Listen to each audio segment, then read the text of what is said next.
합시다. 찾아가시는 예수님. 네.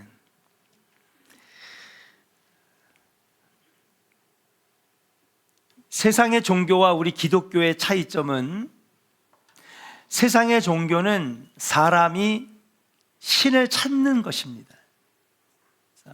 미지의 세계, 알 수 없는 존재인 신을 막연하게 찾아가는 것이 세상의 종교입니다. 그런데 우리 기독교는요, 우리가 알지 못하는 신을 막연하게 찾아가는 것이 아니라, 우리 기독교는 하나님께서 직접 우리에게 찾아오시고요, 우리를 만나주시고 고쳐주시고 우리에게 찾아와 주셔서 일으켜주시는 종교가 바로 기독교인 줄로 믿습니다. 세상 사람들은요, 열심히 묵상하고 묵주를 돌리고 주문을 외우고 명상을 하고 요가를 하고, 자기 몸을 때리면서 수행을 하고 참선을 하고, 그래서 알 수 없는 신에게 여러분 찾아가는 겁니다. 불교에서는 그렇게 하다가 내가 부처가 되는 겁니다. 그런데 기독교는 하나님이 친히 우리에게 찾아와 주시고, 말씀이 육신이 되어 예수 그리스도 구원자가 나를 만나주시는 종교가 바로 기독교다. 오늘 본문 요한복음 21장에도 예수님은 제자들에게 찾아오셨습니다. 예수님은 부활하신 당신의 모습을 제자들에게 나타내셨어요. 이 바로 사건 이전에 어떤 일이 있었습니까? 예수님이 십자가에 달려 못 박혀 돌아가시는 일이 있었습니다. 그때 제자들은 어떻게 했느냐? 예수를 모른다고 부인했어요. 심지어 베드로는요, 예수를 저주했습니다. 보통 이 정도가 되면 사람들끼리 관계는 어떻게 돼요? 꼴 보기 싫죠. 내 돈을 떼먹어? 나를 배신해? 나의 등에 칼을 꽂아? 아마 사람 같으면 절대 안 만나고 싶을 거예요. 다시는 너 꼴 보기 싫어, 안 볼 겁니다. 그런데 예수님은 오늘 자기를 모른다고 하고 자기를 욕하고 자기를 저주한 이 베드로와 7 제자에게 찾아와 주셨다라고 하는 사실이에요. 모른 척하거나 배척하거나 그냥 내버려 두시지 아니하고 오히려 불쌍히 여기시고 찾아오셨다라고 하는 사실이에요.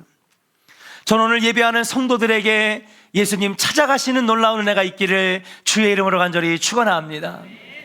오늘 기도하다가 여러분 예수의 이름을 부르짖다가 여러분 가정에 예수님이 찾아가신 은혜가 있기를 주의 이름으로 간절히 축원합니다. 예수님은 찾아오시는 분이에요. 하나님은 만나주시는 분인 줄로 믿습니다. 그렇다면 예수님이 우리를 찾아오시는 이유가 과연 무엇일까? 왜 베드로와 7 제자들에게 예수님은 찾아오셨을까? 오늘 본문 말씀을 통하여서 그 은혜를 한번 같이 알아보기를 원합니다. 첫 번째로 한번 따라합시다. 잃어버린 것을 다시 찾게 해주시려고. 어떤 것을요? 잃어버린 것을요.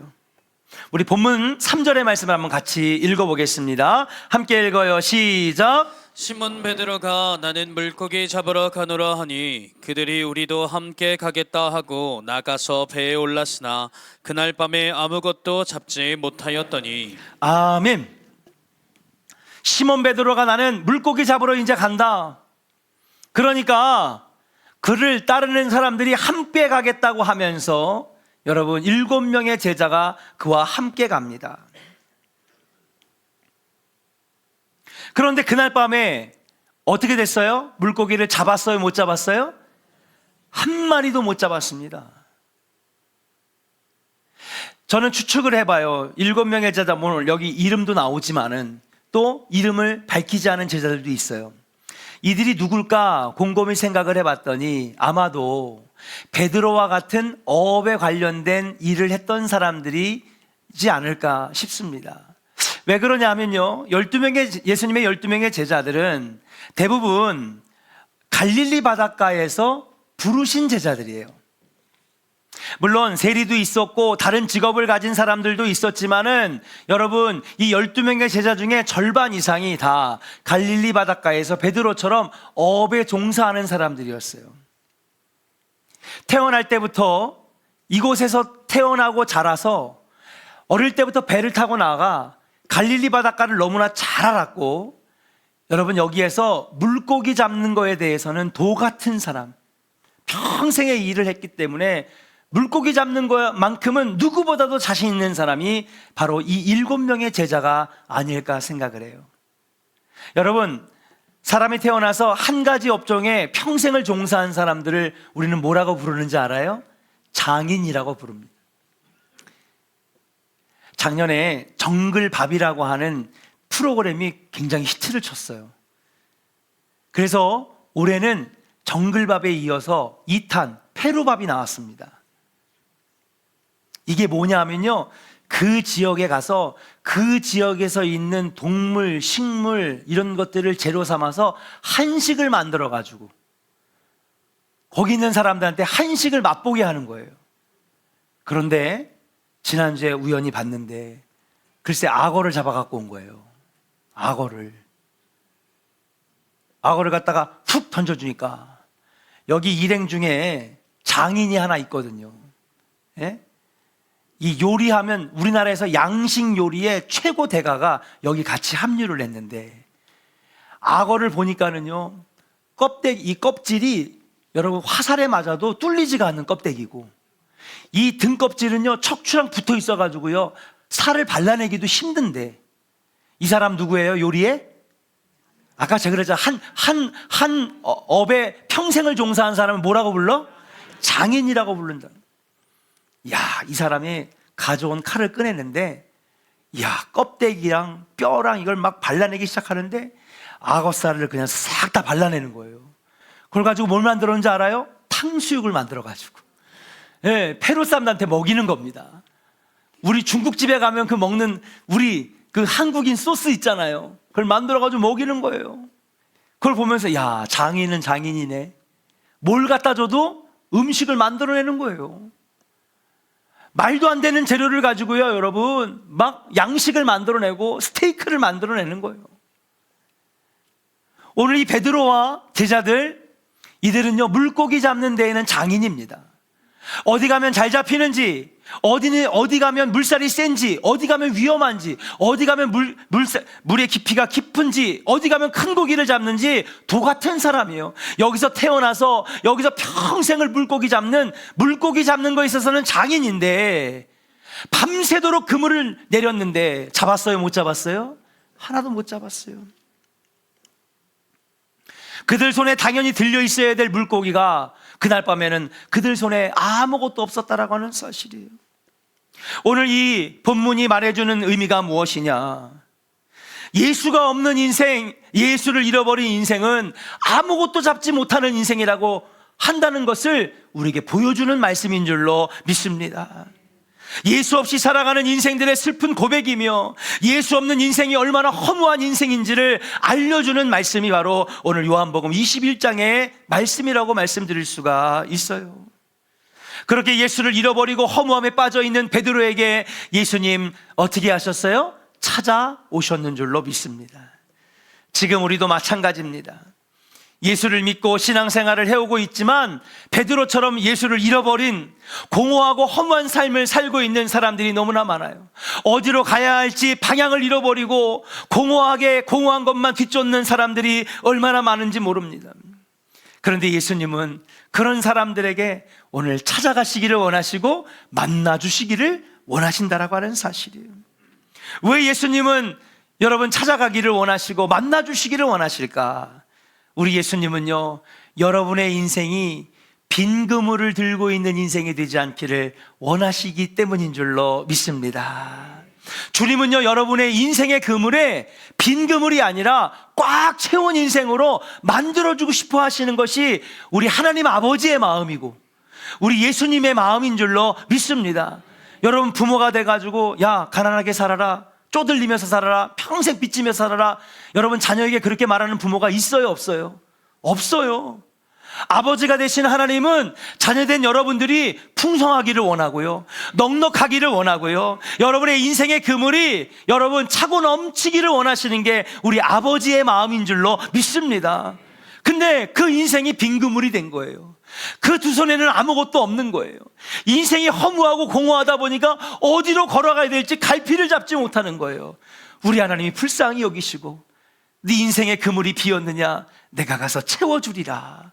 그래서 예수님은요, 가만히 나를 찾아오라고 하지 아니하시고 여러분들에게 찾아오시기를 원하시는 분인 줄로 믿습니다. 6절의 말씀을 우리 한번 같이 읽어볼까요? 자, 예수님 찾아가셨더니 어떤 일이 일어나느냐, 같이 읽겠습니다. 시작. 이르시되 그물을 배 오른편에 던지라. 그리하면 잡으리라 하시니 이에 던졌더니 물고기가 많아 그물을 들 수 없더라. 아멘. 예수님을 다시 만난 베드로, 빈 그물의 허무함에서 여러분 어떻게 해야 될지 갈피를 잡지 못하고 양손이 비고 인생의 그물이 비어 있어서 공허한 인생을 살고 있는 베드로에게 그물이 찢어지도록 엄청난 양의 물고기를 잡는 꽉 찬 인생으로 바꿔 주셨다라고 하는 사실이에요. 그 잡은 물고기의 숫자가 몇 마리예요? 153마리입니다. 지금이야 수십 톤에 달하는, 수백 톤에 달하는 배가 나가서 수만 마리, 수십만 마리의 배를 그냥 한꺼번에 언양어선으로 가져오지만, 당시에 돛담배, 여러분 손으로 노져 갖고 나가는 이 배에서 많이 잡아봤자 몇십 마리입니다. 근데 여기서 153마리 잡았다라고 하는 것은 무엇일까요? 기네스북에 오를 정도로 엄청난 기록적인 숫자를 잡게 되었다라고 하는 사실이에요. 무엇입니까? 예수님이 찾아가실 때에 빈 그물의 인생에서 차고 넘치는 축복의 인생이 된다라고 하는 것을 우리에게 가르쳐주는 말씀인 줄로 믿습니다. 그리고 그 예수님이 오늘 여러분들에게 찾아가기를 원하시고 만나시기를 원하신다는 거예요. 사랑하는 조은의 성도 여러분, 이번 사순절에 예수 만나는 시간 되기를 주의 이름으로 간절히 축원합니다. 이번 사순절 특별 새벽 기도에 우리의 육신은 피곤하지만 우리가 기도할 때 주님이 나에게 찾아봐 주셔서 빈 그물의 인생이 꽉 찬 인생으로 바뀌어지는 놀라운 은혜의 체험이 이번 사순절 특별 새벽 기도에 있기를 주님의 이름으로 간절히 축원합니다. 우리 한번 믿음으로 선포할까요? 따라합시다. 주님 없는 인생은 빈 그물의 인생이지만 주님 만나는 인생은 축복의 인생이 됩니다. 할렐루야. 우리 한번 옆 사람에게 축복하겠습니다. 주님 만나는 인생은 축복의 인생이 됩니다. 할렐루야. 여러분, 빈 그물의 인생이 꽉 차서 감당할 수 없을 정도로 차고 넘치는 축복의 인생으로 바뀌어지는 놀라운 은혜가 여러분의 있기를 주의 이름으로 축복합니다. 예수님은 또 여러분들에게 찾아가기를 원하신대요. 우리는 그렇게 하나님 마음을 아프게 해드리고 예수님의 마음을 찢어지게 만들어도 우리 주님은 저희를 결단코 버리시지 아니하시고 만나기를 원하신다는 거예요. 왜 예수님은 찾아가기를 원하실까? 두 번째, 따라합시다. 믿음을 견고하게 하시려고. 6절 같이 다시 한번 읽어봐요. 6절 읽겠습니다. 시작. 이르시되 그물을 배 오른편에 던지라. 그리하면 잡으리라 하시니 이에 던졌더니 물고기가 많아 그물을 들 수 없더라. 아멘. 자, 설교를 준비할 때 늘 질문합니다. 왜 하나님은 여기서 이런 명령을 하셨을까? 왜 하나님이 이것을 시키실까? 여기서는 왜 하나님이 이렇게 인도하셨을까? 설교를 준비하는 목회자는 끊임없는 물음을 합니다. 이 대목에도 여러분 이렇게 생각해 볼 수 있어요. 왜 예수님은 배 오른편 말고 앞쪽으로 던지라고 할 수도 있고 뒤쪽으로 던지라고 할 수도 있고 왼편으로 던지라고도 할 수 있는데 굳이 왜 예수님은 배 오른편으로 던지라고 했을까? 왜 하필 오른쪽일까? 그런 생각을 해보게 됩니다. 그런데 보니까 성경에는요, 오른편이라고 하는 단어를 굉장히 많이 사용하고 있어요. 그렇죠? 이 오른편이라고 하는 데에는 상징적인 영적 의미가 담겨져 있는 겁니다. 자, 한번 살펴봅시다. 왜 예수님이 오른편에 던지라 그랬을까? 먼저 구약 창세기에 보면은요, 야곱이 손자들을 축복하는 장면이 있습니다. 아니, 야곱이 12지파를 축복하는 장면이 있어요. 죽기 전에. 그런데 자신의 아들 10명을 축복하고 12지파를 완성해야 되는데, 여러분, 요셉은 이 12지파에 들어가지 못하게 됩니다. 11번째 아들은. 대신에 누가 이 12지파에 들어가느냐? 요셉의 아들인 므낫세와 에브라임이 12지파가 되는 거예요.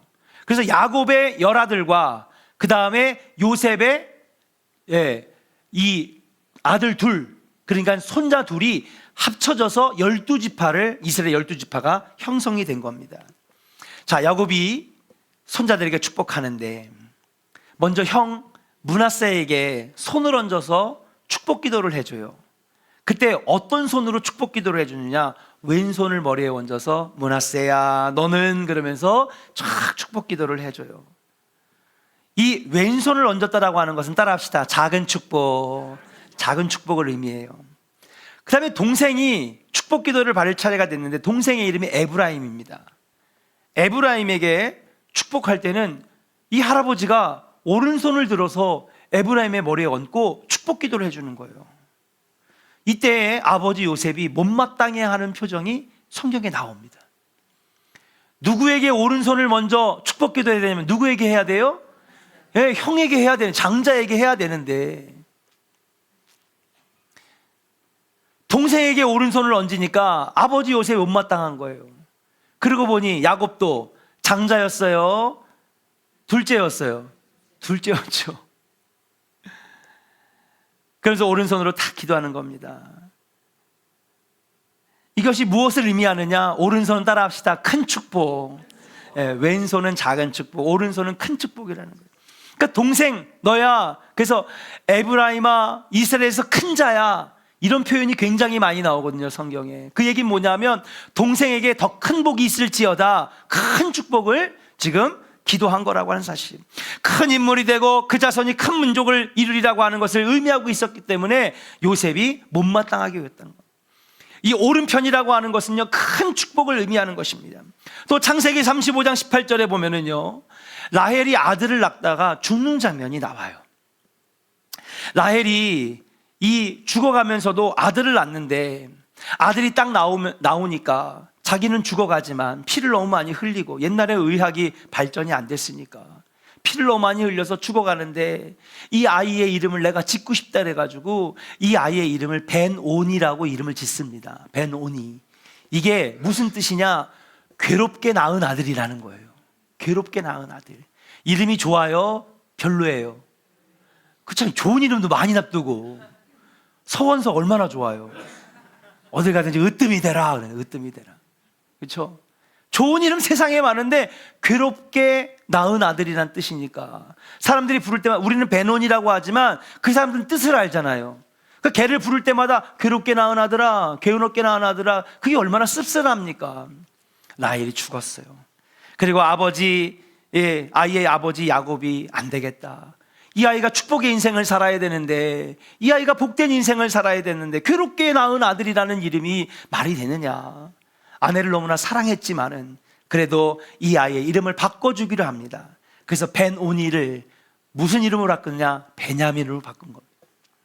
이 베냐민이라고 하는 뜻은 뭐냐? 따라합시다. 오른손의 아들. 오른손의 아들이에요. 여기서 오른손의 아들이란 구원의 아들, 능력의 아들, 권세가 있는 아들, 이런 뜻을 갖고 있어요. 그래서 야, 너는 어딜 가나 구원을 이루고 어딜 가나 능력이 있고 어딜 가나 강대하고 담대하라. 그러면서 베논이 괴롭게 낳은 아들에서 어딜 가나 구원을 이루고 역사를 이루고 능력을 발휘하라고 하는 축복의 이름으로 베냐민으로 바꾼 것인 줄로 믿습니다. 근데 참 이름대로 되는 거예요, 인생이.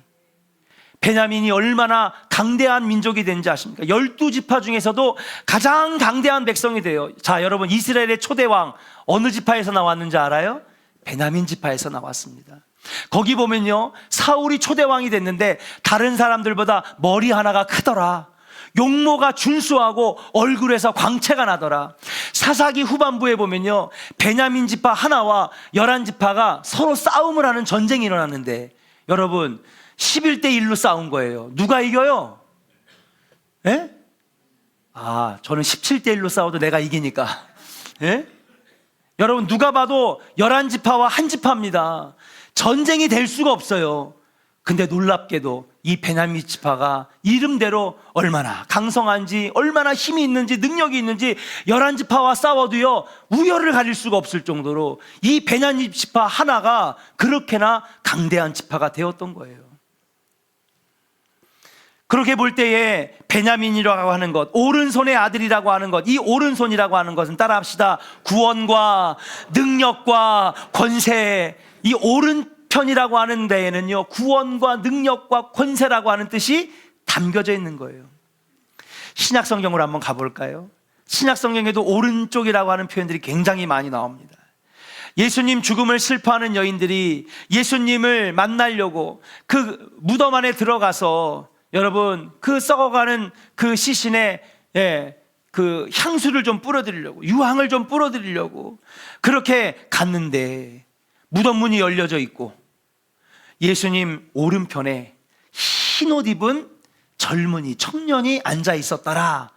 자, 청년이 아니라 누구예요? 천사예요.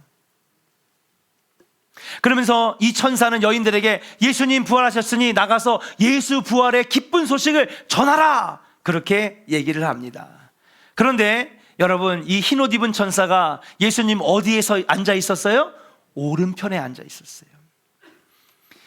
이것은 무엇을 의미하느냐? 거룩과 진실을 상징하는 것이라고 볼 수가 있는 것입니다. 거룩함, 구원.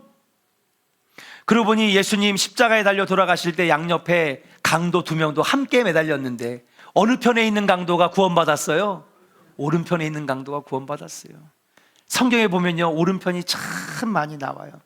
성경 말씀 우리에게 얘기합니다. 오른쪽은 무엇을 의미하느냐? 오른편은 따라합시다. 축복이고 구원이며 능력이며 거룩이며, 믿으시면 아멘. 이 오른편은 축복이고 능력이고 구원을 상징한다라고 하는 사실이에요. 이렇게 볼 때 예수님께서도 아무데나 던지라고 하신 것이 아니에요. 그물을 어디에 던져라? 배 오른편에 던져라. 이 배 오른편에 던지라고 하신 말씀은 다시 구원의 자리로 돌아와라, 축복의 자리로 돌아와라. 세상에 나가서 마귀 사탄에게 이리 두들겨 맞고 저리 두들겨 맞고 큰 실패하는 인생이 아니라 영적으로 승리하는 능력의 자리로 돌아와라. 예수 만나니, 예수님이 찾아가시니 다시 구원의 자리, 능력의 자리, 축복의 자리로 돌아오는 그 메시지가 담긴 것이 바로 오늘 말씀인 줄로 믿습니다. 그렇습니다. 사랑하는 여러분, 이번 사순절에 예수님 여러분들에게 지금 찾아가셔서 여러분 마음 밖에 해서 여러분의 마음의 문을 두들고 계세요. 내가 문 밖에 서서 두드리노니 내가 너와 더불어 먹고 너는 나로 더불어 마실 때에 우리가 함께 동행하는 능력의 삶 살겠다고 우리 하나님이 여러분 마음 바깥에서 지금 두들기고 계시는 거예요. 이번 사순절에 예수님 만나시고 다시 예수님 찾아가실 때에 예수님을 영접하는 놀라운 은혜가 있기를 주의 이름으로 간절히 축원합니다. 그러면 잃어버린 구원의 능력을, 약해진 믿음이 견고해지는 놀라운 은혜를 받게 된다라고 하는 사실이에요. 우리 한번 옆 사람에게 축복할까요? 이번 사순절에 예수님 다시 만나서 믿음이 회복되고 능력을 회복합시다. 할렐루야. 특별 새벽 기도에 원래 첫 주가 참 힘들어요. 뭐든지 적응할 때 참 힘들잖아요. 근데 2주가 되고 3주가 되고 4주가 되면 참 은혜가 깊어지고 깊어지는 거예요. 요 고비를 여러분 여기서 지지 마세요. 저는 일주일 동안 하루도 안 빠지고 가위 눌렸어요. 왜 그럴까요? 저는 평상시에 가위 눌리는 사람이 아니에요. 행복한 꿈만 꾸는 사람이지. 그렇게 가위를 누르더라고요. 왜 그럴까? 영적 전쟁입니다. 육신도 너무 피곤해요. 정해연수 때문에 포천을 왔다 갔다 하고, 큰 행사들도 많았고, 육신은 피곤해요. 근데 있잖아요, 영이 맑아지는 거예요. 할렐루야. 너무 행복한 거예요. 내 신앙에 여러분 정말 다시 뭔가 퍼즐이 맞춰지고, 분명하게 보이고, 길이 보여지는 놀라운 은혜가 이 새벽 시간마다 있어지게 되더라고요. 아, 나 그거 옛날에 1기 때 했어. 2기 때 했어. 지금 들으시는 분들은 그게 아니라고 하는 걸 너무나 잘 알아요. 또 들어보니 내 신앙생활에 오해와 잘못된 인식이 너무나 많았구나. 그게 다 깨져서 우리 말은 기도학교지만 사실은 우리의 믿음이 다시 정립되고 우리 신앙이 바로 서며 하나님을 만나는 문이 열리는 놀라운 기회가 되고 있다라고 하는 것을 참석하시는 분들은 아는 거예요. 하나님은 여러분을 이 사순절에 만나고 싶어 하세요. 예수님은 여러분들을 만나고 싶어 하시는 줄로 믿습니다. 예수 다시 만나면 우리 믿음이 견고해지고요, 잃어버린 능력을 찾고요, 마귀 사탄이 와도 물리치는 놀라운 영역이 여러분 생활에 생겨지게 될 줄로 믿습니다.